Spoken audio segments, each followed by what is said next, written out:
அணுவாகத்தில் மையப்பகுதி ஆமாயந்து பிரம்மச்சாரிண ஸ்வாஹா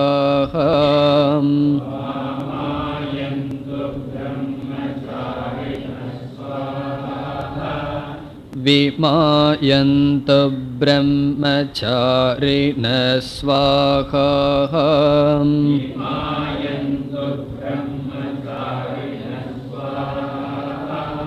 பிரமாயந்து பிரம்மச்சாரிண ஸ்வாஹா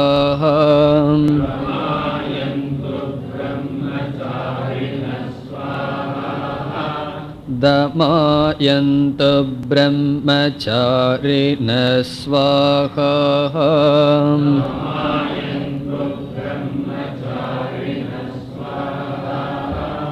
ஷமாயந்து பிரம்மச்சாரிண ஸ்வாஹா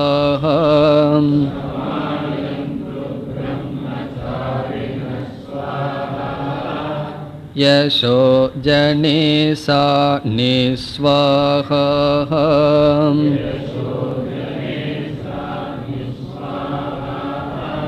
ஸ்ரேயான்வஸ்ய சோசா நிஸ்வாஹா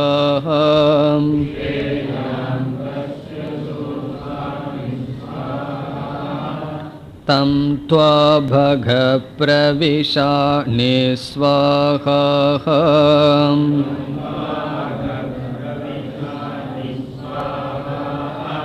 சமா பக பிரவிஷ ஸ்வாஹா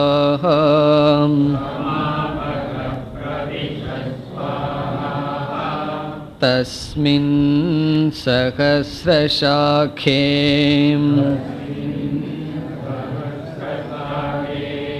நிபகாகம் த்வயி மிருஜே ஸ்வாஹா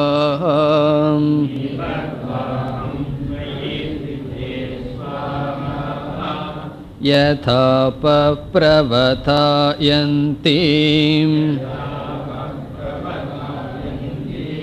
யதா மாசா அஹர்ஜரம் ஏவம் மாம் பிரம்மச்சாரிணஹ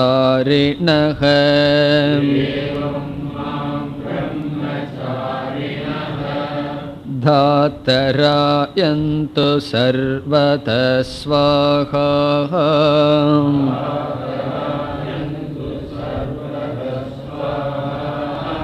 பிரதிவேஷோசி பிரமாபாஹி பிரமாபத்யஸ்வ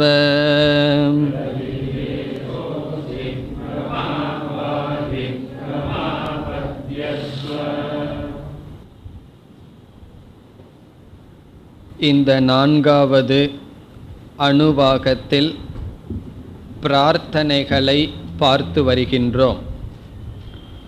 முதலில் நாம் பார்த்த பிரார்த்தனை மேதா பிரார்த்தனா, மேதைக்காக ஞாபக சக்திக்காக பிரார்த்தனை செய்யப்பட்டது. இரண்டாவதாக தனம் பொருளுக்காக பிரார்த்தனை செய்யப்பட்டது. மேதா ஜபரூபமாக பிரார்த்தனை செய்ய வேண்டும். தனம் ஹோமம் ரூபமாக பிரார்த்தனை செய்ய வேண்டும் என்று பார்த்தோம். மூன்றாவதான பிரார்த்தனை ஆமாயந்து என்று துவங்கி ஸ்ரேயான் வஸ்யசக அசானி ஸ்வாஹா அதுவரை பிரம்மச்சாரி அல்லது மாணவர்கள் தேவை என்கின்ற பிரார்த்தனை. பிறகு நான்காவதாக பிரார்த்தனை அதற்கு பிறகு வருகின்றது. சென்ற வகுப்பில் பார்த்தோம், யதாப பிரவதாயந்தி என்பது முதல் சர்வத ஸ்வாஹா தாத்தராயந்து சர்வத ஸ்வாஹா அதுவரை எப்படி பிரம்மச்சாரிகள் என்னை நோக்கி வர வேண்டும் என்று 2 உதாரணம் கொடுக்கப்படுகின்றது. சென்ற வகுப்பில் பார்த்தோம், பிரம்மச்சாரிகள் அதாவது மாணவர்கள் எனக்கு வேண்டும் என்று செய்கின்ற பிரார்த்தனையில் எப்படிப்பட்ட மாணவர்கள் என்று சொல்வதிலிருந்து மாணவர்களுடைய குணங்கள் நமக்கு தெரிகின்றது. பிரமா, தமா, ஷமா. ஷமத்துடன், ஷமக என்றால் மனக்கட்டுப்பாடுடன், இந்திரிய ஒழுக்கத்துடன், அறிவு கூர்மையுடன் விதவிதமான தேசத்திலிருந்து பிரம்மச்சாரிகள் வர வேண்டும் என்ற பிரார்த்தனை. இதில் நாம் சென்ற வகுப்பில் பார்த்த ஒரு கருத்தை மீண்டும் கூற விரும்புகின்றேன். அது முக்கியம் என்ற காரணத்தினால், நாம் மாணவர்கள் நமக்கு வேண்டும் என்கின்ற பிரார்த்தனை எதற்காக என்றால், இந்த சம்பிரதாயத்தை வளர்ப்பதற்காக, இந்த ஞானம் தொடர்ந்து இருக்க வேண்டும் என்பதற்காக. பிறகு நம்மிடம் இருக்கின்ற அறிவை நாம் மற்றவர்களிடம் தாராளமாக பகிர்ந்து கொள்ள வேண்டும். அதாவது சம்பிரதாயத்தில் 2 கேட்டால் இல்லை என்று சொல்லக்கூடாதாம். ஒன்று அன்னம், இனி ஒன்று ஞானம். உணவு ஒருவர் எனக்கு இல்லை என்று கேட்டால் அது பகைவனாக இருந்தாலும் கொடுக்கணும். உணவு மட்டும் இல்லை என்று சொல்லக்கூடாது, பசிக்கிறவர்களுக்கு கொடுத்துத்தான் ஆக வேண்டும். அதேபோல் எனக்கு ஞானம் தேவை என்று ஒருவன் கேட்டால் அவன் பகைவனாக இருந்தாலும் அந்த ஞானத்தை கொடுத்துத்தான் ஆக வேண்டும். திருஷ்டத்யும்மனுக்கு துரோணாச்சாரியார் ஞானத்தை கொடுத்தார். தெரியும் இவன் நம்மை கொல்ல வருகின்றான், கொல்வதற்கென்றே இருக்கின்றான் என்று. ஆகவே யாராக இருந்தாலும் ஞானத்தை பகிர்ந்து கொடுத்து ஆக வேண்டும். அதுதான் இதிலிருந்து நாம் புரிந்து கொள்ள வேண்டும். நாம் எதையெல்லாம் படித்தோமோ அதையெல்லாம் கண்டிப்பாக மற்றவர்களுக்கு சொல்ல வேண்டும் என்பது நியமம் அல்ல. ஆனால் நம்மிடம் ஒருவர் ஞானத்தை கேட்டால், அந்த ஞானம் நமக்கு இருந்தால் அதை பகிர்ந்து கொடுப்பது நம்முடைய தர்மம்.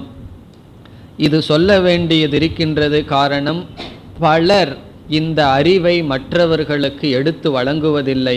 அதனால்தான் நம்மிடம் நல்ல பண்பாடு இருந்தும் அது பிரசித்தி அடையவில்லை. உலகம் பூரா இங்கிலீஷ் பேசுகிறாங்க, சான்ஸ்கிரிட் நம்ம நாட்டில் பேசுகிறதுக்கே ஆள் இல்லை. காரணம் என்ன? நான் உனக்கு சான்ஸ்கிரிட் சொல்லித்தர மாட்டேன்.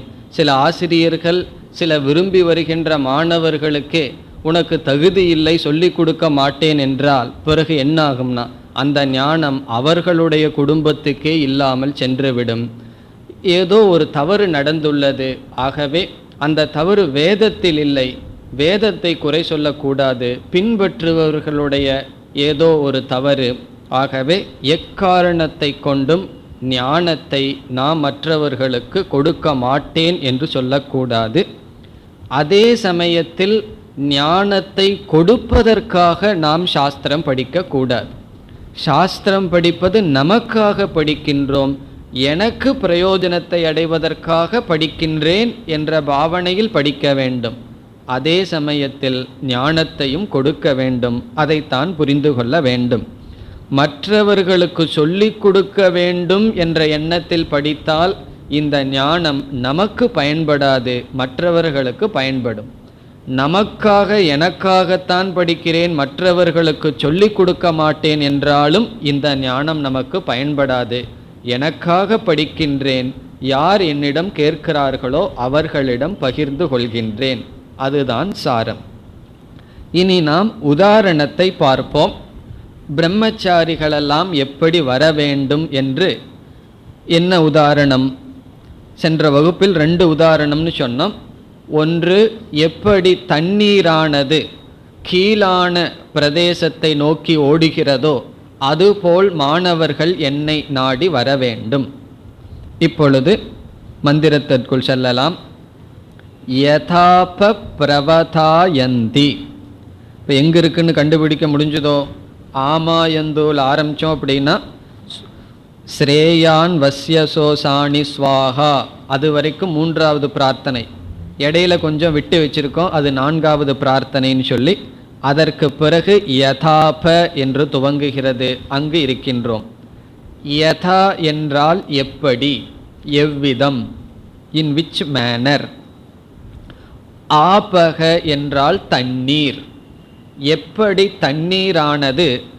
பிரவதா என்றால் கீழான பிரதேசத்தை நோக்கி என்று பொருள். நிம்ன பிரதேசம் பிரதி. பிரவதா கீழான பிரதேசத்தை நோக்கி, யந்தி என்றால் இயற்கையாக ஓடுகிறதோ. எப்படி தண்ணீரானது கீழான பிரதேசத்தை நோக்கி ஓடுகிறதோ அப்படி என்னை நோக்கி பிரம்மச்சாரிகள் மாணவர்கள் வர வேண்டும். இதில் இரண்டு சாமியம் சாதாரண தர்மம் இருக்கின்றது.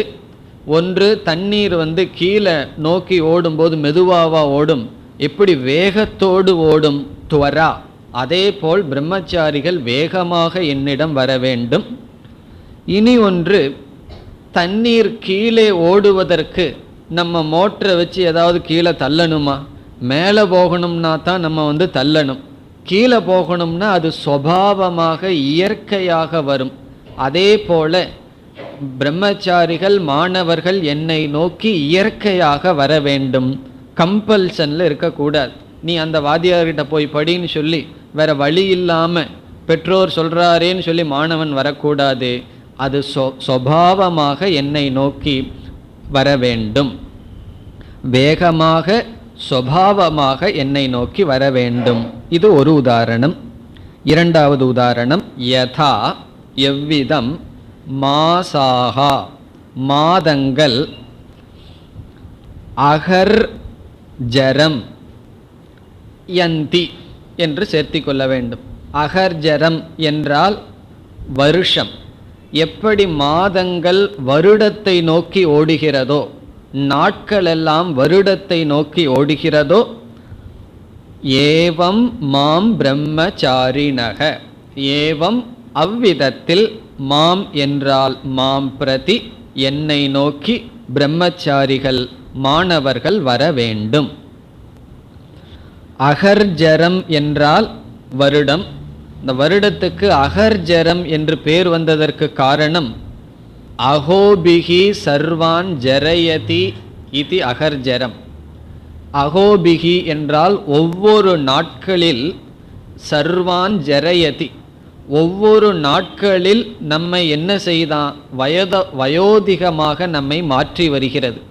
ஒரு நாள் முடிஞ்சதுன்னு சொன்னால் நமக்கு ஒரு வருடம் வயதாகிவிட்டது என்று பொருள். ஒவ்வொரு நாளும் கேலண்டரை கிழிக்கும் போது எப்படி புரிஞ்சுக்கணும், ஒவ்வொரு நாளும் நாம் வயோதிகத்தை அடைந்து வருகின்றோம் அல்லது சுடுகாட்டை நோக்கி சென்று கொண்டு இருக்கின்றோம். அதான் அகர்ஜரமா. எல்லா ஜீவர்களையும் அகரக ஒவ்வொரு நாளும் நம்மை ஜீர்ணமாக்கி வருவது, வயோதிகத்திற்கு கொண்டு வருவது வருடம். அது கால தத்துவம்.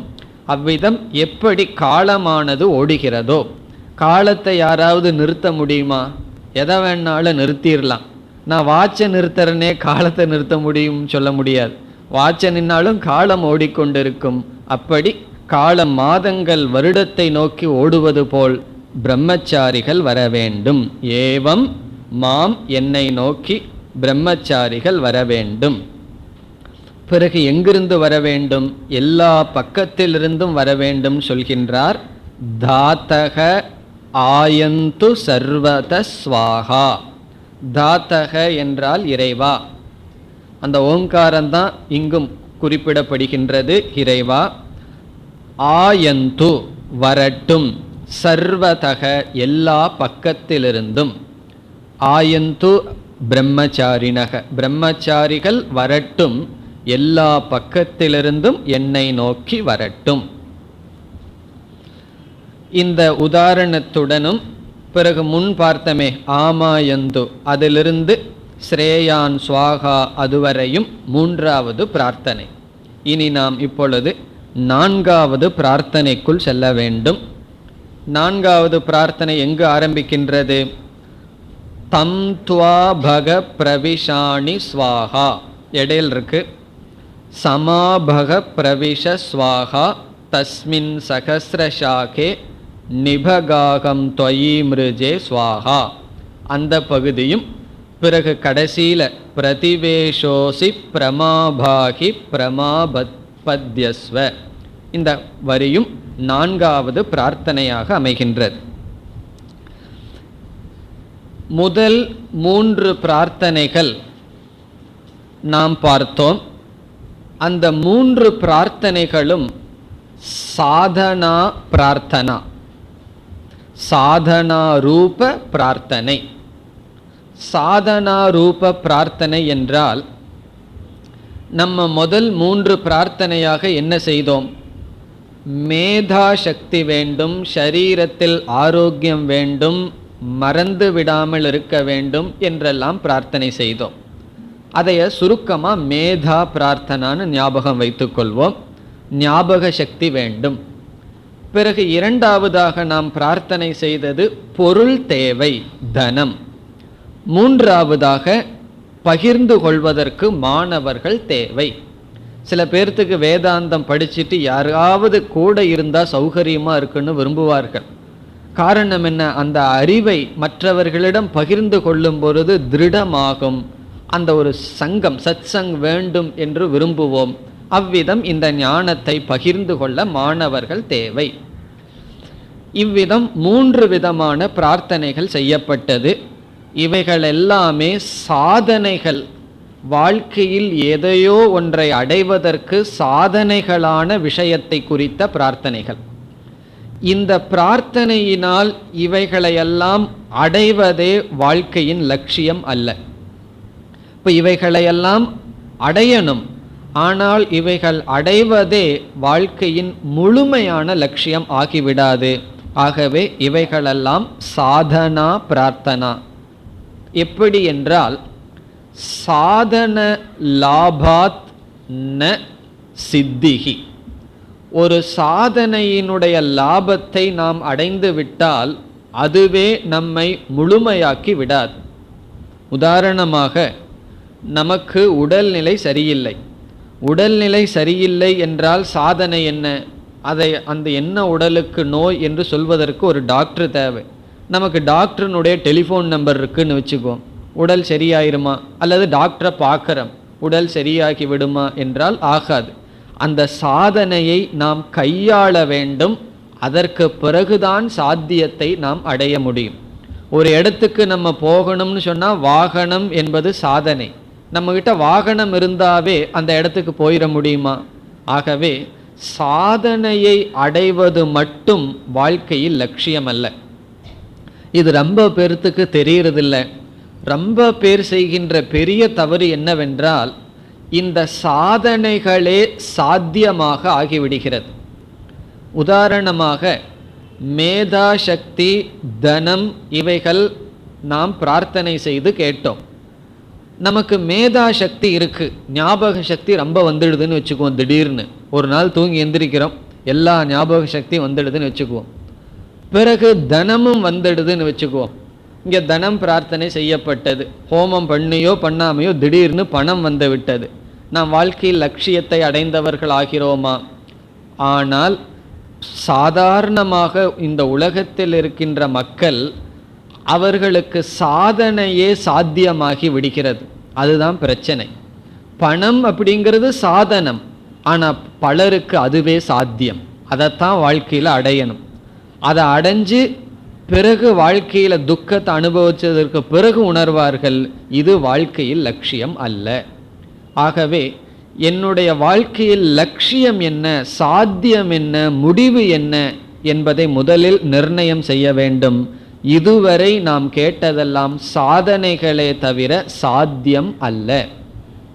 இதை ஒரு உபனிஷத்தில் வயம் கிருதார்த்தா இத்யபிமன்யந்தி பாலாகா என்று கூறுகின்றது. அவித்யாயாம் பகுதா வர்த்தமானாக. அங்கு என்ன சொல்லப்படுகிறது என்றால், லட்சியம் ஒன்று இருக்க அதற்கான சில சாதனைகளையே ஒருவன் அடைந்து விட்டு வாழ்க்கையில் அடைய வேண்டியதை அடைந்து விட்டேன் என்று முடிவு செய்கிறார்கள். இப்போ நம்ம பணத்தை அடைகிறதுனால என்னென்ன பிரயோஜனம்னு பார்த்தோம். தனம் கர்மார்த்தம், கர்ம சுத்தியர்த்தம், சுத்தி ஞானார்த்தம், ஞானம் மோக்ஷார்த்தம்னெல்லாம் ஒரு செயினை போல பார்த்தோம். ஆகவே தனம்ங்கிறது மோக்ஷங்கிறதுக்கு எவ்வளவோ தூரத்தில் இருக்கு, அது ஒரு சாதனை. அதே போல மேதா சக்தி என்பதும் ஒரு சாதனை. சாஸ்திரத்தை கேட்டு ஞாபகம் வச்சு அதிலிருந்து அடைய வேண்டியது ஒன்று இருக்கின்றது. இந்த மேதா சக்தியே சாத்தியமாகாது, தனமே வாழ்க்கையில் லட்சியம் ஆகாது. இந்த தசாவதானின்னெல்லாம் கேள்விப்பட்டிருப்பீர்கள். 10, 100 சதாவதானியெல்லாம் அந்த காலத்தில் இருந்தாங்களாம். 100 விஷயத்தை ஞாபகம் வைத்து கொள்வார்கள், 10 விஷயத்தை உடனடியாக ஞாபகம் வைத்து கொள்வார்கள். அப்படி ஒருத்தர் இருந்தார்.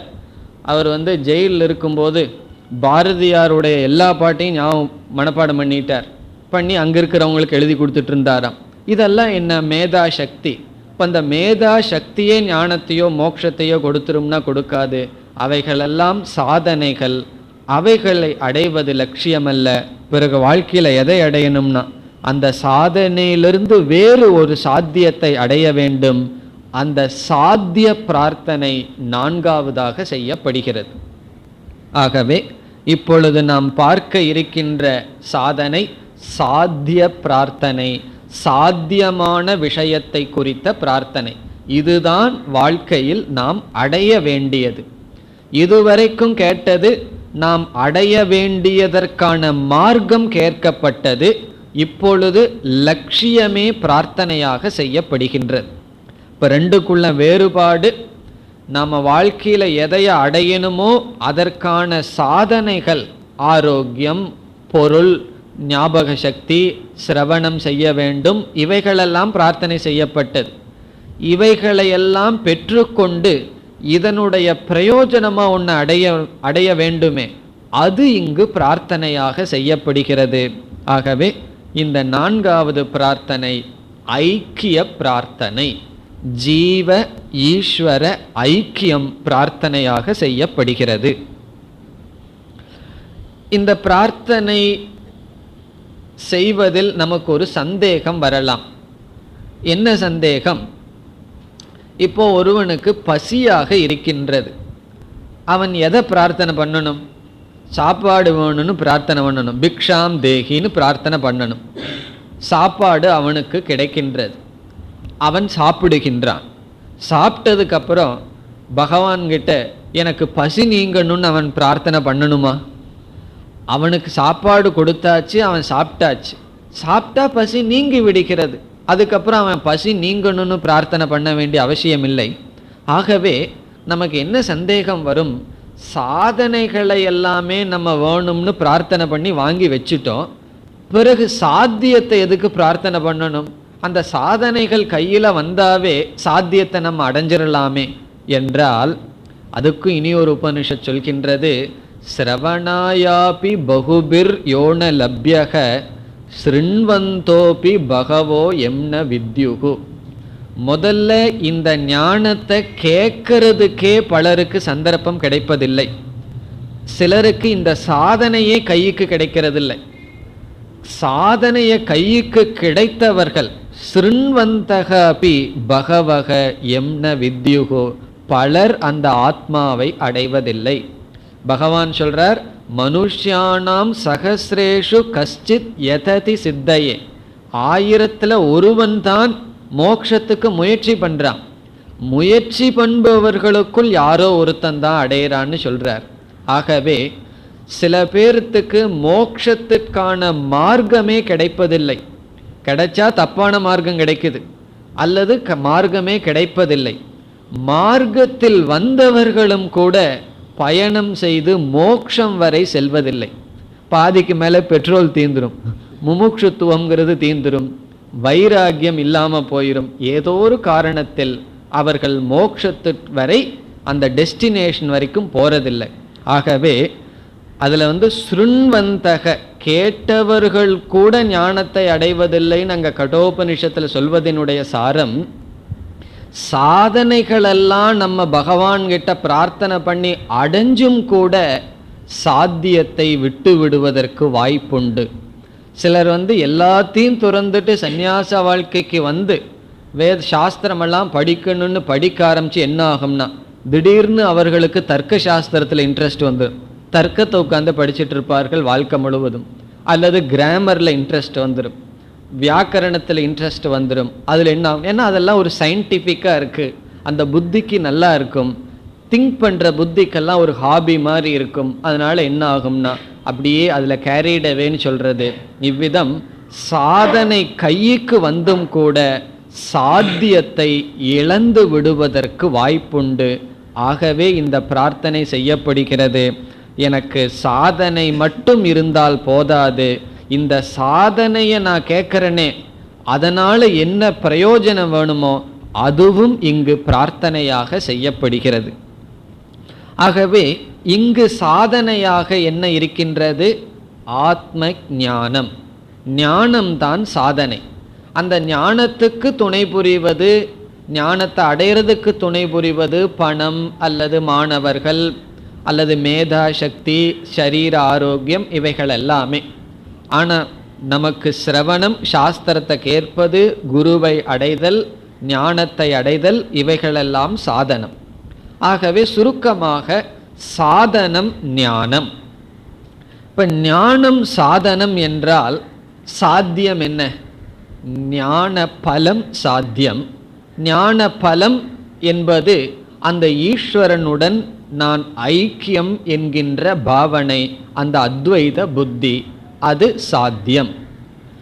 இப்போ இங்கு ஞான பலன் ஐக்கியமே பிரார்த்தனையாக செய்யப்படுகிறது. இந்த பிரார்த்தனை எப்படி இருக்கின்றது என்றால், ஈஸ்வரனை பார்த்து மாணவன் கேட்கின்றான், நான் உனக்குள் வர வேண்டும், நீ எனக்குள் வந்துவிடு என்று பிரார்த்தனை செய்கின்றான். உனக்குள்ள நான் பிரவேசம் பண்ணணுமா?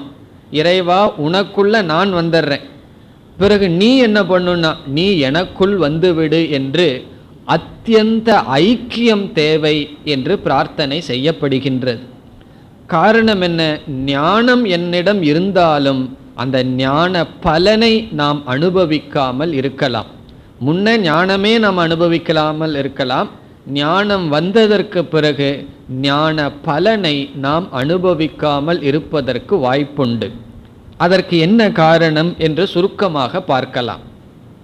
இப்போ ஞானம், நாம் அடைஞ்சுள்ள ஞானம் எப்படிப்பட்டது? இப்போ நான் யார் என்ற கேள்வி வரும் பொழுது, நான் இந்த ஷரீரத்திலிருந்து வேறுபட்டவன், 3 ஷரீரத்திற்கும் அப்பாற்பட்ட ஆத்மஸ்வரூபமாக இருக்கின்றேன். சுருக்கமாக சொன்னால், நான் அகங்காரம் அல்ல, அகம் ஆத்மா, அகம் ந அகங்காரக. அகங்காரம்னு என்ன அர்த்தம்?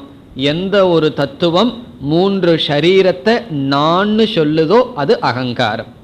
காரண சூக்ஷ்ம ஸ்தூல சரீரத்தை நான்னு சொல்ற ஒரு எண்ணம், ஒரு தாட், ஒரு பாவனை அகங்காரம். ஞானத்தில் நம்ம என்ன அடைஞ்சிருக்கோம்?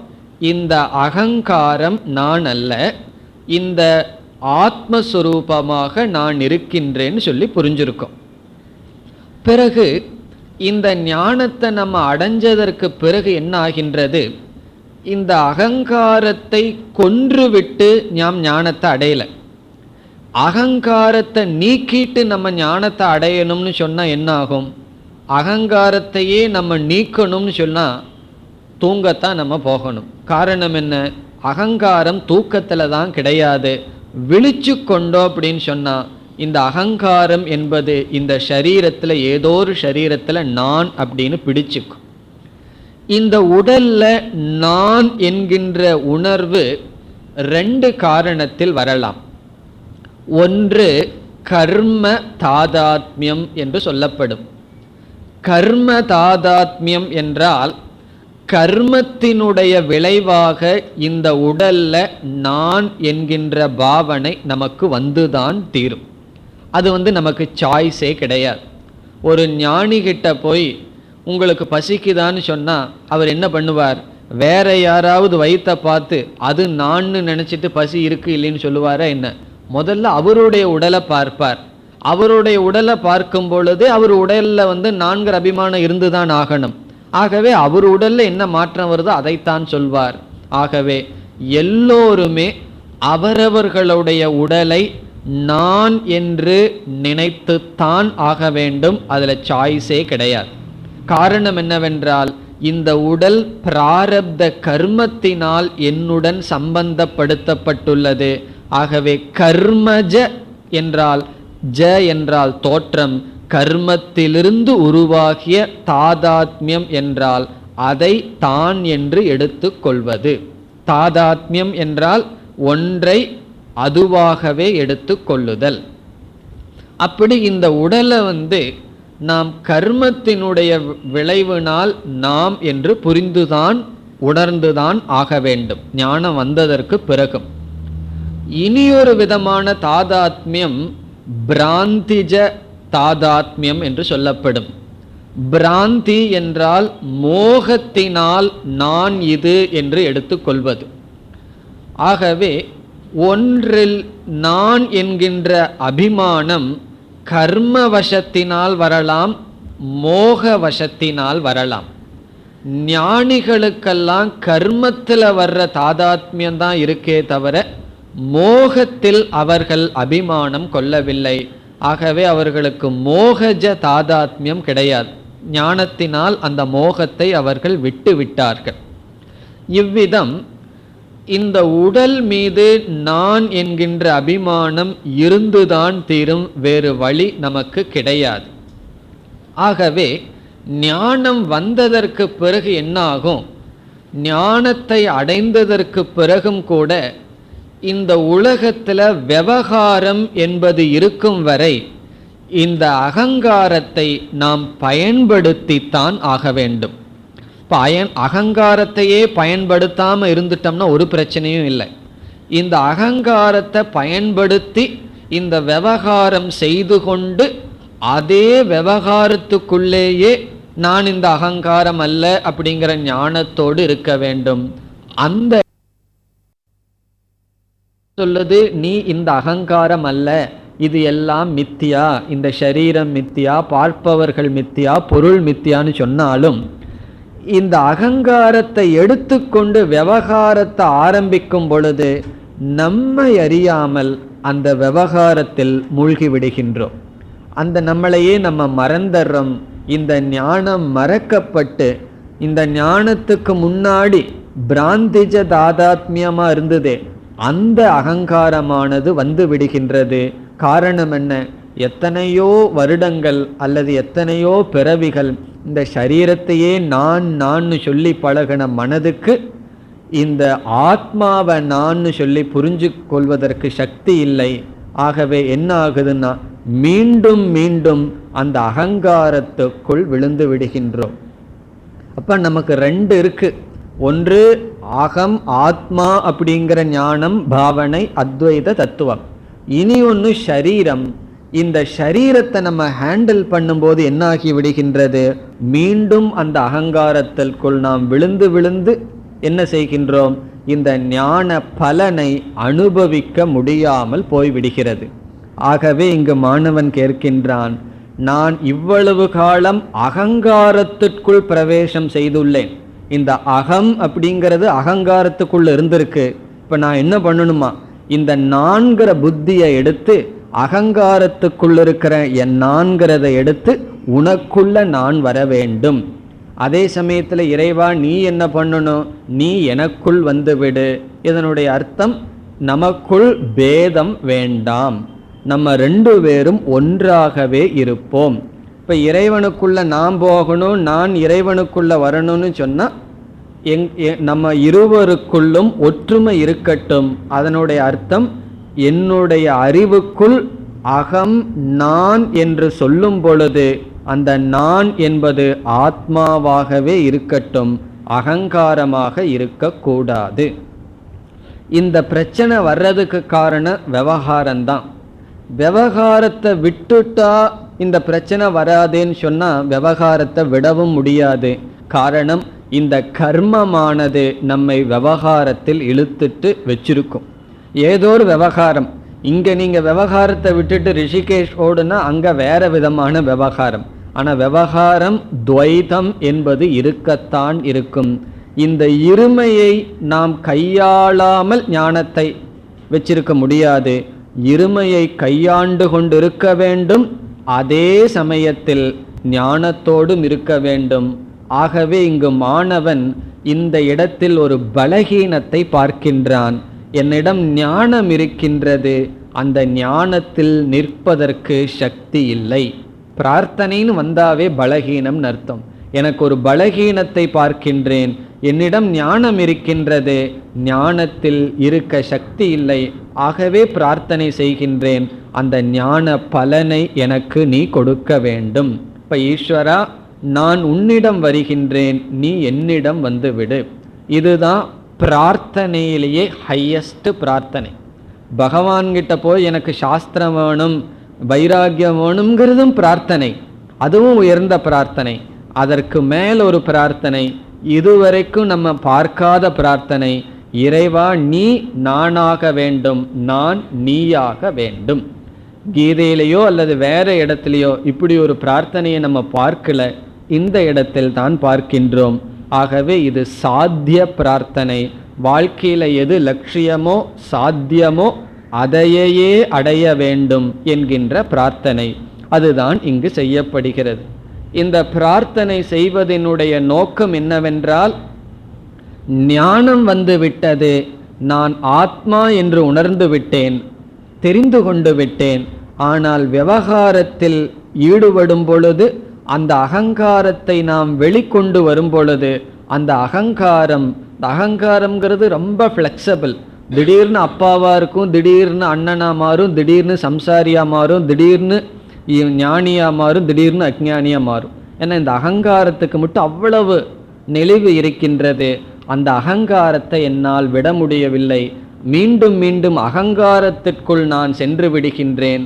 நான்கிற புத்தி அகங்காரத்திற்குள் சென்று விடுகிறது. அப்படி இல்லாமல் நான் என்பது உனக்குள் வர வேண்டும். ஆகவே நீ எனக்குள் வர வேண்டும். இதுதான் பிரார்த்தனை. இப்பொழுது மந்திரத்திற்குள் செல்லலாம். தம் த்வா பக பிரவிஷாணி ஸ்வாஹா.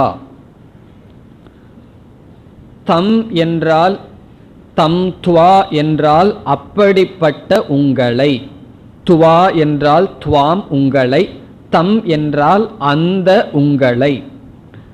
அந்த என்ற சொல் அந்த ஈஸ்வரனை பற்றிய ஞானம் சிஷ்யனுக்கு ஏற்கனவே இருக்கு. ஓங்கார ரூபமா அனைத்துமாக இருக்கின்ற அப்படிப்பட்ட உங்களை பக, பக என்ற சொல் இறைவனை அழைப்பது. இறைவா, பக, ஹே பகவன், ஹே பூஜாவன், பூஜைக்கு உரியவரே. பகஹ என்பதும் பகவான் என்பதும் ஒரே பொருள். இது வேதத்தில் பகஹன்னு சொல்லப்படும். சாதாரணமாக சொன்னால் பகவன் அல்லது பகவான். நம்ம பகவான்னு சொல்கிறதான் இங்கே வெறும் பக என்று சொல்லப்படுகிறது. இந்த பகங்கிறதுக்கு 6 அர்த்தம் இருக்குது. அதெல்லாம் நம்ம கீதையில் பார்த்துருக்கோம். இனியொரு அர்த்தமும் இருக்குது. பகம் நிகத்திய யோகம் ததாதி இது பகக. அதாவது சம்சாரத்தை நீக்கி யோகத்தை யார் தருகிறாரோ அவருக்கு பகக என்று பொருள். பவம், பவம் என்றால் சம்சாரம். பவம் நாஷ்ய, பவத்தை நாசம் செய்து பிறகு யோகம் ததாதி, யோகத்தை மார்க்கத்தை தருபவர் பகக. கடைசியில பகக என்றால் இறைவன். ஹே இறைவா, தம் துவா அப்படிப்பட்ட உன்னிடத்தில் உன்னை என்ன செய்யணும்? பிரவிஷாணி. பிரவிஷாணிங்கிறதுக்கு சப்ஜெக்ட் அகம், நான் நுழைவேனாக. பிரவிஷாணினா லெட் மீ என்டர். அப்படிப்பட்ட உன்னிடத்தில் நான் புகுவேனாக, உனக்குள் நான் வருவேனாக. பிரவிஷாணினா நுழையிறது. எப்படி ஒரு வீட்டு வாசலுக்குள்ள நம்ம நுழையிறோமோ அதுபோல உனக்குள் அல்லது உன்னை நோக்கி நான் நுழைய வேண்டும். நான் மட்டும் உன்னிடத்துல வந்தா பத்தாது, நீ என்ன பண்ணணுமா? அடுத்த பகுதி சமாபக பிரவிஷ ஸ்வாஹா. சக மா பகக பிரவிஷ. இங்க மா என்றால் மாம், என்னை நோக்கி. சக அப்படின்னு ஒரு வார்த்தை இருக்கின்றது. அதுக்கு பக்கம் இனி ஒரு வார்த்தையை சேர்த்திக்கணும், துவம். சக துவம் என்றால் அப்படிப்பட்ட நீங்கள். இங்க துவங்கிறது வார்த்தை எப்படி கிடைச்சதுன்னா, பிரவிஷ அப்படிங்கிறதுக்கு சப்ஜெக்ட், நீ நுழைவீர்களாக. பிரவிஷ என்றால் நுழைவீர்களாக, அதற்கு சப்ஜெக்ட் நீங்கள். நீங்கள் என்னை நோக்கி வருவீர்களாக, என்னிடத்தில் நுழைவீர்களாக, என்னை அடைவீர்களாக. பிறகு சக என்றால் அப்படிப்பட்ட நீங்கள், அந்த நீங்கள். அப்படிப்பட்ட நீங்கள் என்னை நோக்கி வருவீர்களாக. இங்கேயும் பக இறைவா என்று அழைத்து சொல்லப்படுகிறது. ஆகவே இந்த 2 வரியினுடைய பொருள், அப்படிப்பட்ட உங்களை இறைவா நான் அடைவேனாக, அப்படிப்பட்ட நீங்கள் என்னை அடைவீர்களாக. ஆகவே நம் இருவருக்குள் ஐக்கியம் இருக்க வேண்டும், நமக்குள் பேதம் இருக்க வேண்டாம்.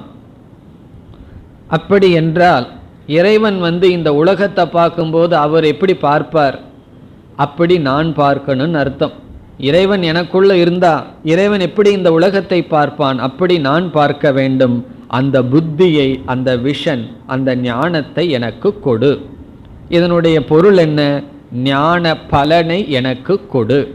சாதாரணமா ரொம்ப பேர்த்துக்கு மோட்சத்தை அடையிறதுக்கு, ஞானத்தினுடைய பலனை அடையிறதுக்கான சாதனையே கைக்கு கிடைக்காது. அப்படி கிடைத்தும் ஞானத்தை அடையாமல் இருப்பதற்கு வாய்ப்புண்டு. அது அதை விட கஷ்டம்.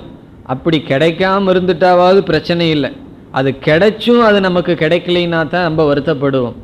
அதாவது சில சமயங்களில் குழந்தை கையில் இனிப்பை காமிச்சிடாத அப்படின்னு சொல்லுவார்கள். இனிப்பு பதார்த்த குழந்தைக்கு காமிக்கலைன்னா பிரச்சனையே இல்லை, அதை கண்ணில் காமிச்சிட்டோம் அப்படின்னா அதை அடக்கிறது ரொம்ப கஷ்டம். ஏன்னா அதுக்கு தெரிஞ்சு போச்சு இங்கே ஒன்று இருக்குது, அது வேணும்னு சொல்லி. அதே போல் மோக்ஷம்னு ஒன்று இருக்குது அப்படின்னு நமக்கு தெரியலன்னா பிரச்சனையே இல்லை, தெரிஞ்சும் போச்சு ஆனால் கிடைக்கல. அது அந்த குழந்தைக்கு ஸ்வீட் இருக்கிறது தெரிஞ்சு அது கிடைக்காது எப்படியோ அதே போல தான் நமக்கு தெரியுது ஆனால் கிடைக்காம இருக்கு. அப்படி இருக்கக்கூடாது. சாதனையை கொடுத்த எனக்கு சாத்தியத்தையும் கொடுக்க வேண்டும். அந்த சாத்தியம் பிரார்த்தனை செய்யப்படுகிறது. இனி அடுத்த பகுதியில் இதுதான் முக்கியமான பிரார்த்தனை. இந்த 2 வரியில முடிகின்றது. உனக்குள் நான் வருகின்றேன், எனக்குள் நீ வா. இனி அடுத்த பகுதியில் என்ன செய்யப்படுகிறது? இப்போ இந்த ஈஸ்வரனுக்குள்ள போய் ஈஸ்வரனுடனே ஒன்னாகணும்னு சொன்னா நமக்கு தகுதி வேண்டும் அல்லவா? பகவானுக்குள்ளேயே போய் பகவானோட சொரூபமா நம்ம ஆகணும்னு சொன்னா நமக்கு அது தகுதி வேண்டும். ஆகவே இறைவா உனக்குள் நான் நான் தூய்மையாக்கப்பட வேண்டும் என்று பிரார்த்தனை செய்யப்படுகிறது. அடுத்த பிரார்த்தனை ஒரு ஸ்டெப் இறங்கி வர்றார். இது எப்படி என்றால், இறைவனை நம்ம 2 விதத்தில் அணுகலாம். ஒன்று, நான் வேறு இறைவன் வேறு என்ற வேறுபாட்டை வைத்துக்கொண்டு ஈஸ்வரனை பற்றிய சிந்தனை. முதல்ல செய்யப்பட்ட சிந்தனை ஈஸ்வரனும் வேறல்ல நானும் வேறல்ல என்கின்ற அத்வைத பாவனை. இப்போ முதல்ல அத்வைத பாவனையானது பிரார்த்தனையாக செய்யப்பட்டது. நமக்கு அந்த அத்வைத பாவனை வரவில்லைன்னு வச்சுக்குவோம். அப்போ என்ன பண்ணுறதுன்னா, ஈஸ்வரனை வேறாகவும் நம்மை வேறாகவும் வைத்துக்கொண்டு ஈஸ்வரனிடம் நாம் சரணடைய வேண்டும். அந்த பக்தியை நாம் வைத்து கொள்ள வேண்டும். ஆகவே சாஸ்திரத்தில் 2 விதத்தில் ஈஸ்வரன் பயன்படுத்தப்படுறார். ஒரு இடத்துல ஈஸ்வரனை ஈஸ்வரனா வச்சு நம்மைய பக்தனா வச்சுக்கணும். இந்த அதிக பிரசங்கித்தனம்னு ஒன்று இருக்கு, நமக்கு எல்லாத்துக்கும் தெரியும். அதாவது நமக்கு அத்வைத ஞானம் இல்லாத சமயத்தில் ஈஸ்வரனோட ஐக்கியத்தை பற்றி நம்ம பேசினா அதுதான் அதிக பிரசங்கித்தனம்னு சொல்றது. காரணம் என்ன? அந்த ஞானம் இல்லாமையே அந்த பாவனையை நாம் வைத்து கொள்ள முடியாது அல்லது கூடாது. அப்போ என்ன பண்ணணும்னா, இறைவனிடம் நீ என்னை தூய்மைப்படுத்தும் ஒரு கருவியாக இருப்பதாக கூறி உனக்குள் நான் தூய்மை அடைவேனாக என்ற பிரார்த்தனை செய்யப்படுகிறது. இப்போ அடுத்த பிரார்த்தனை இதுவும் ஐக்கியத்துக்குள்ள வருது. ஆனால் இறைவனை கொஞ்சம் வேறுபடுத்தி உனக்குள்ள நான் விழுந்து தூய்மையாக வேண்டும். இப்போ சில கம்பெனியில் சில ப்ராடக்ட் இருந்ததுன்னு வச்சுக்குவோம். அது விதவிதமான டிபார்ட்மெண்ட்டுக்குள்ளே போய் வரும்போது அது எப்படி இருக்கும்? ஃபைன் ப்ராடக்டாக வரும். அப்படி ஒவ்வொரு டிபார்ட்மெண்ட்லேயும் அது என்ன, அது தூய்மை ரிஃபைன் ஆகிட்டே வருது. அதே போல் நான் என்ன ஆகணும்னா, இப்போ ரொம்ப அழுக்கோடு இருக்கேன், உனக்குள்ள விழுந்து நான் தூய்மையாகி வர வேண்டும். அப்படி தூய்மையான என்ன ஆயிடுவன்னா உனக்கும் எனக்கும் ஐக்கியம் ஆகிவிடும். அது சொல்லப்படுகின்றது. தஸ்மின் சகஸ்ரசாகே நிபகாகம் த்வயி மிருஜே ஸ்வாஹா. அதுவரை அந்த பகுதி. தஸ்மின் சகஸ்ர சாகே த்வயி, நிபகாகம் தொயிங்கிற இடத்துல இருக்கிற தொயியை எடுத்து இதோட சேர்த்துக்குவோம். தஸ்மின் என்றால் அப்படிப்பட்ட, த்வயி என்றால் உங்களிடத்தில், உன்னிடத்தில். சகஸ்ர சாகே என்பது அந்த இறைவனுக்கு அடைமொழி. நீங்கள் எப்படிப்பட்டவர்களாக இருக்கிறீர்கள்? சகஸ்ரம்னா 1000, ஷாகா என்றால் 1000 விதமான விரிவுகள், 1000கணக்கான பேதங்கள். பகுரூபே என்று பொருள். 1000கணக்கான ரூபங்களுடன் இருக்கின்ற உங்களிடத்தில். விஸ்வரூபம் அர்த்தம். சகஸ்ர சாகே என்றால் 1000கணக்கான உருவங்கள் இருக்கின்ற உங்களிடத்தில்.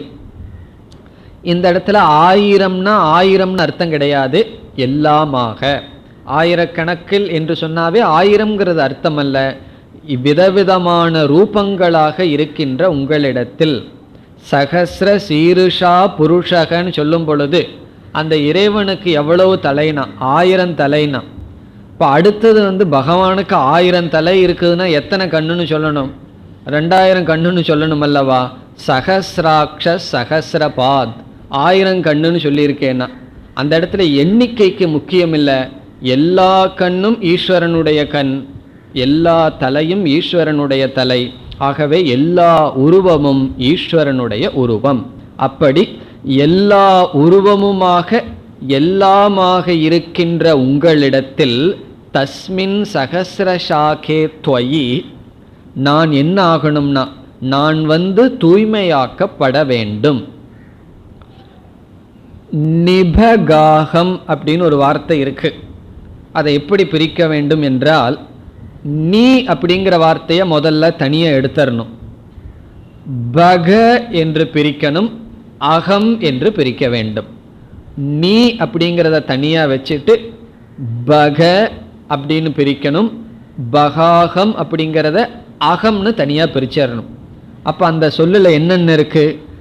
நீ பக அகம். பக அப்படிங்கிறதுக்கு ஏற்கனவே பொருள் பார்த்துருக்கோம், இறைவா என்று அழைப்பது. ஆகவே நிபகாகம் அப்படிங்கிறதில் இருக்கிற பக இறைவனை அழைத்தல், இறைவா பக. அகம் நான், த்வயி உன்னிடத்தில். அந்த நீ அப்படிங்கிற சொல்ல எடுத்து மிருஜே அப்படிங்கிறதோட சேர்த்திக்கணும். நிமிருஜே என்றால் நான் தூய்மையாக வேண்டும் என்று பொருள். நிமிருஜே என்றால் தூய்மையாக வேண்டும். அதற்கு சப்ஜெக்ட் அகம், நான். ஆகவே இதெல்லாம் வேதத்தில் எப்படி வேணாலும் இருக்கும். அதெல்லாம் நமக்கு ஹோம்ஒர்க்காக ரிஷிகள் கொடுத்து விட்டார்கள். நிபகாகம்ங்கிறத பிரித்தோம் அப்படின்னா நீங்கிறத தனியாக எடுத்துட்டு பக அழைப்பது இறைவா, அகம் நான், த்வயி உன்னிடத்தில். எப்படிப்பட்ட உன்னிடத்தில்? தஸ்மின் சகஸ்ரசாகே 1000 ரூபமாக இருக்கின்ற உன்னிடத்தில். நிமிருஜே, அந்த நீ மிருஜேக்கு வந்துடணும். நிமிருஜே என்றால் தூய்மையாக்கப்பட வேண்டும். ஸ்வாகா என்று ஹோமம் பிரார்த்தனை செய்யப்படுகிறது. இப்போ உனக்குள்ள நான் தூய்மையாக்கப்பட வேண்டும். அதனுடைய அர்த்தம் என்ன? உனக்குள்ள நான் வந்த உடனேயே இந்த உலகத்து மேல் இருக்கின்ற ராகத்வேஷமெல்லாம் எனக்கு சென்றுவிடும். இப்போ இந்த உலகத்தை நம்ம நல்லா பிரித்து வச்சிருக்கிறோம் அல்லவா? இவன் எனக்கு விருப்பத்துக்குரியவர்கள், வெறுப்புக்கு உரியவர்கள், நண்பன், பகைவன், உதாசீனம், அவன் நண்பனும் அல்ல பகைவனும் அல்ல, ஏதோ தெரிஞ்சவர். இப்படி எத்தனையோ விதமான பாவனைகள் இந்த உலகத்தில் வச்சிருக்கோம். பிறகு என்ன ஆகும்னா அந்த ராகத்வேஷங்கள் எல்லாம் சென்று விடும். காரணம் என்ன? பகவானுடைய கண்ணில் இந்த உலகத்தை பார்த்தோம் அப்படின்னா பகவான் எப்படி பார்ப்பார்? எல்லாமே தானாக பார்ப்பார். அவ்விதம் நிமிருஜே, உனக்குள் நான் தூய்மையாக வேண்டும். அதனுடைய பொருள் இந்த ஜெகத்தில் இருக்கின்ற ராகத்வேஷம் நீங்க வேண்டும். ஈஷாவாஸ்யம் இதம் சர்வம் அப்படிங்கிற புத்தி வர வேண்டும். இப்போ நம்ம கண்ணாடியில் பார்த்தோம் அப்படின்னா அந்த கண்ணாடி பார்க்கும்போது என்ன பாவனை நமக்கு இருக்கும்? நான் என்னையே பார்க்குறேன்னு சொல்லுவோம். அதே போல் ஈஸ்வரன் இந்த உலகத்தை பார்த்தார்னா அவரே தானே இந்த உலகமாக இருக்கார். அவர் என்ன நினைப்பார்? தன்னையே பார்ப்பதாக நினைப்பார். ஆனால் நம்ம அப்படி இல்லையே, ஒவ்வொருத்தரும் ஒவ்வொரு மாதிரியெல்லாம் பார்த்துட்டு இருக்கோம். பார்த்துட்டு மூஞ்சி ஒரு மாதிரி இருக்கும், மனசு ஒரு மாதிரி இருக்கும். அவ்வளவு தூரம் நமக்குள்ள ஒரு ராகத்வேஷங்கள், விருப்பு வெறுப்புகள் எல்லாம் இருந்து வருகின்றது. அதெல்லாம் போய்விட வேண்டும். இதெல்லாம் ரகசியம், வெளியே சொல்ல முடியாது. ஒரு பகைவன்கிட்ட ஏதோ பகைவன் மாதிரி நம்ம நடந்துக்குவோம், ஆனால் மனசுக்குள்ள நான் உன்னை வெறுக்கலை, உன் மீது எனக்கு துவேஷம் இல்லை. நம்ம ஒருத்தர் திட்டிகிட்டு இருக்கும் பொழுதே அந்த சூழ்நிலையில் எப்படி நடக்கணுமோ அப்படி நடந்துக்குவோம். அல்லது ஒருத்தங்கிட்ட வேலை வாங்கும்போது எப்படி வேலை வாங்குமோ அப்படி செஞ்சுக்குவோம். ஆனால் மனதுக்குள்ளே என்ன நம்ம உணர்வு? யாரையும் நான் வெறுக்கவில்லை. காரணம் என்ன? பகவானுக்குள்ள போய் நாம் தூய்மையாகி விட்டோம். இவ்விதம் இந்த பகுதியில் ஒன்று சாத்தியமான ஐக்கியம் பிரார்த்தனை, அதை தொடர்ந்து அந்த உனக்குள் நான் ஒன்றாக வேண்டுமென்றால் என்னுடைய மனதில் தூய்மை வேண்டும், அந்த தூய்மையை தர வேண்டும். சங்கரர் சொல்றார், ஏதாவது பாபம் எனக்கு இருந்து இந்த ஞானத்தை நான் வைத்து கொண்டு இந்த ஞான பலனை அடைய முடியாமல் இருந்தால் அந்த பாப கிருத்தியம், அந்த பாபத்தை எல்லாம் நான் உனக்குள் வந்து போக்க வேண்டும். எவ்வளவோ பாவம் நாம் செய்திருப்போம், அல்லது எத்தனையோ அனுபவங்கள், சில சம்ஸ்காரங்களாக மனசிலிருந்து நம்மளை தொந்தரவு பண்ணிட்டு இருக்கும். அவைகள் எல்லாமே சென்று விட வேண்டும், நான் தூய்மையாக வேண்டும். இனி கடைசி வரைக்கும் வருவோம். பிரதிவேஷோசி பிரமாபாகி பிரமாபத்யஸ்வ. இதுவும் மிக அழகான பிரார்த்தனை. இவைகள் எல்லாமே ஐக்கிய பிரார்த்தனையில் சம்பந்தப்பட்டது தான். பிரதிவேஷக அசி. அசி என்றால் இருக்கிறாய். இறைவா நீ இருக்கின்றாய். நீ எப்படி இருக்கிறாயா? பிரதிவேஷக. பிரதிவேஷக என்றால் ரெஸ்ட் ஹவுஸ், ஓய்வெடுக்கும் விடுதி. பிரதிவேஷக, நீ ஒரு ரெஸ்ட் ஹவுஸாக இருக்கின்றாய், ஓய்வெடுக்கும் விடுதியாக நீ இருக்கின்றாய். இதெல்லாம் ஃபிகரேட்டிவ் எக்ஸ்பிரஷன் சொல்றது, அந்தந்த பாவனையில் சொல்லப்படுகின்றது. பகவானை போய் ரெஸ்ட் ஹவுஸாக இருக்கிற அப்படின்னு சொன்னால் இதனுடைய அர்த்தம் என்ன? அதாவது அந்த காலத்துல எல்லாம் இந்த சுமைதாங்கின்னு ஒன்று இருக்கும். இந்த காலத்துல எல்லாம் அது கிடையாது. தலையில் ரொம்ப தூரம் வச்சுட்டு போபவர்கள் கீழே இறக்கி வச்சுட்டு தலையில் வைக்க முடியாது. அதனால் ஒரு கல் இருக்கும், அதில் வச்சுட்டு செல்வார்கள். அந்த சுமை தாங்கி ரெஸ்ட் பண்ணுறதுக்கு சௌரியமாக இருக்கும். அதே போல் ஒரு இடத்திலிருந்து இனியொரு இடத்துக்கு அந்த காலத்துல எல்லாம் நடந்து தான் செல்வார்கள், யாத்திரைக்கோ வியாபாரத்துக்கோ. அவர்கள் நடந்து போகும் பொழுது இளைப்பாறுவதற்கு ஒரு இடம் தேவையல்லவா? ரெஸ்ட் எடுக்கிறதுக்கு இடம் தேவை. அந்த காலத்தில் ஹோட்டல் இதெல்லாம் கிடையாது, லாட்ஜ் எல்லாம் கிடையாது. ஆகவே அங்கங்கே சில சத்திரங்கள் எல்லாம் கட்டப்பட்டிருக்கும். அதுதான் பிரதிவேஷக என்று சொல்லப்படும். சமஸ்கிருதத்தில் பிரதிவேஷகன்னு சொன்னால் பயணம் செய்பவர்கள், பயணிகள் ஓய்வெடுப்பதற்காக கட்டப்பட்டுள்ள கட்டிடம். அங்கே யார் வேணாலும் போகலாம். போய் என்ன செய்யலாம்? கொஞ்ச நேரம் ஓய்வு எடுத்துட்டு போகலாம். அங்கே சில வசதிகள் எல்லாம் இருக்கும், தண்ணீர் மற்றதெல்லாம் இருக்கும். அதுதான் பிரதிவேஷக. அந்த பிரதிவேஷம் அப்படிப்பட்ட இடமாக, வீடாக இறைவா நீ இருக்கின்றாய். இதனுடைய அர்த்தம் என்ன? நம்மளும் ஒரு பெரிய பயணத்தை ஆரம்பிச்சுட்டு போயிட்டு இருக்கோம். என்ன பயணம்? மோக்ஷம் அப்படிங்கிற ஒரு பயணத்தை நோக்கி போயிட்டு இருக்கிறோமா. அப்படி போயிட்டு இருக்கும்போது நம்ம டயர்ட் ஆவோம். எப்போ தெரியுமோ? எப்பெல்லாம் தோல்வி அடையுதோ, வாழ்க்கையில் ஃபெயிலியரை சந்திக்கிறோமோ, அதுதான் நமக்கு டயர்டு, கஷ்டம், அதாவது ஸ்ராந்தி. அப்போ என்ன பண்ணணும்னா அந்த பகவானுக்குள்ளே போய் கொஞ்ச நேரம் உட்கார்ந்துட்டு வரணும். இப்போ நம்ம தோல்வி அடைஞ்சதுன்னு சொன்னால், பகவானே நீ என்னை காப்பாத்துன்னு சொல்லி பகவான் மீது வைக்கின்ற நம்பிக்கை, பகவானிடத்தில் இருக்கின்ற ஒரு விஸ்வாசம், அது என்னாகும்னா அந்த தோல்வியிலிருந்து நாம் மீண்டும் பயணத்தை தொடர்வோம். அப்போ டயர்ட் ஆகிறது, சலித்து போகிறது அப்படிங்கிறது ஃபெயிலியர் மாதிரி, தோல்விகள் போல. அந்த தோல்வி அடைஞ்ச உடனே என்ன பண்ணணும்னா நேராக பகவானிடம் ஓடணும், வேற எங்காவது ஓடிடக்கூடாது. சில பேர் தோல்வியில் 2 லைஃபுக்கு போவாங்க, ஸ்பிரிச்சுவல் லைஃப், ஸ்பிரிட் லைஃப். ஸ்பிரிட்டுக்கும் போய் விடுவார்கள், ஸ்பிரிச்சுவல் லைஃபுக்கும் வரலாம்.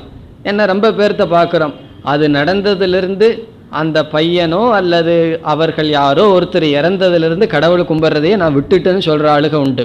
அப்படி ஒரு தோல்வி வந்தது, கஷ்டம் வந்ததுன்னா நாஸ்திகர்களாகிற ஆளுகளும் உண்டு. பிறகு அந்த தோல்வியே வாழ்க்கையின் ஒரு படியாக வச்சு மேலே வருபவர்களும் உண்டு.